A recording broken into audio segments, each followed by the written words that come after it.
Comment éviter les pièges de la route dans les conditions météo difficiles? Les situations difficiles, c'est la pluie, le vent, la neige, le brouillard. Dans ces situations, il vaut mieux consulter la météo et se renseigner sur les conditions de circulation avant le départ.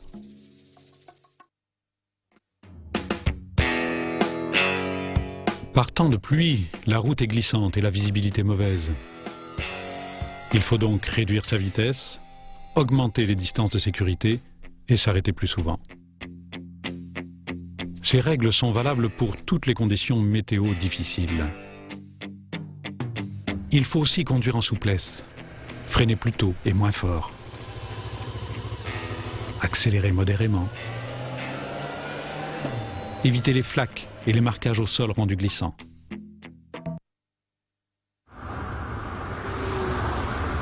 Le vent aussi peut provoquer des écarts dangereux, surtout quand il souffle en rafale. Il faut alors maintenir fermement le guidon et laisser des intervalles latéraux plus grands, surtout en dépassant les gros véhicules. Attention aussi aux écarts des autres usagers et aux objets que le vent a pu pousser sur la chaussée.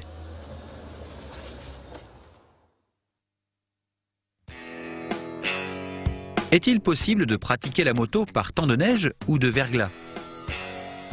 Il n'est pas raisonnable et même souvent impossible de partir quand la route est couverte de neige ou verglacée. Si la neige tombe modérément, il est possible de rouler à allure réduite, à condition d'actionner toutes les commandes en douceur. Se méfier des plaques de verglas qui se forment dans les zones d'ombre, humides ou exposées au vent, sous bois, les ponts, etc. Par grand froid, on fatigue vite et les membres s'engourdissent. Il faut s'arrêter plus souvent. Purée, ça caille! Ouais, ce qu'on va faire, il y a un café à 15 bornes, on va aller boire un café, un truc chaud. Y a-t-il des précautions particulières à prendre par temps de brouillard? Plus la visibilité est mauvaise, plus il faut être visible. Porter si possible des vêtements voyants et allumer les feux de brouillard si la moto en est équipée.